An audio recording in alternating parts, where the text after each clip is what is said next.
ನಮಸ್ತೆ ಎಲ್ರಿಗೂ. ಈ ಒಂದು ಗ್ರ್ಯಾಟಿಟ್ಯೂಡ್ ಮತ್ತು ಮ್ಯಾನಿಫೆಸ್ಟೇಷನ್ ಅನ್ನೋ ವರ್ಡ್ ನನ್ನ ಲೈಫಲ್ಲಿ ಬಂದಿದ್ದು ಈ ಯೂಟ್ಯೂಬ್ ಚಾನಲ್ ಪೂಜಾ ಸಜ್ಜನ್ ಟಾಕ್ಸಿಂದ ಅಂತಲೇ ಹೇಳ್ಬೋದು.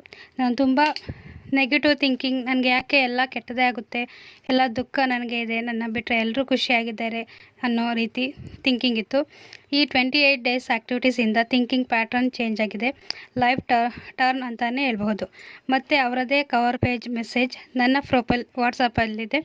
ಹೊರಗಿನ ಪ್ರಪಂಚ ಸರಿಯಾಗಬೇಕಾದರೆ ಒಳಗಿನ ಪ್ರಪಂಚ ಸರಿಯಾಗಬೇಕು ಅನ್ನೋ ಲೈನ್ ತುಂಬಾ ಇಷ್ಟ ಆಯಿತು. ಇವಾಗ ರೇಖಿ ಬಗ್ಗೆ ತಿಳ್ಕೊಂಡೆ. ರೇಖಿ ವಿಡಿಯೋ ಕೂಡ ಇಂಟ್ರೆಸ್ಟಿಂಗ್ ಆಯಿತು. ಅದ್ರ ಬಗ್ಗೆ ಇರುವಂಥ ಅಡ್ವಾಂಟೇಜಸ್ ಬಗ್ಗೆ ಎಲ್ಲ ಹೇಳಿದ್ದಾರೆ. ಸೊ ಆ ವಿಡಿಯೋದಿಂದ ಸಹ ನಾನು ಇಂಪ್ರೆಸ್ ಆಗಿ ರೇಖಿನೂ ಸಹ ಅವರಿಂದ ದೀಕ್ಷೆ ತೆಗೆದುಕೊಂಡು ಇವಾಗ ರೇಖಿ ಗುರುಗಳು ಸಹ ಆಗಿದ್ದಾರೆ. ಮತ್ತು ಏಂಜಲ್ಸ್ ಆ್ಯಂಡ್ ದೇವಾಸ್ ಥೆರಪಿನೂ ಕೂಡ ಅವರಿಂದ ದೀಕ್ಷೆ ಕೂಡ ತಗೊಂಡಿದ್ದೀನಿ.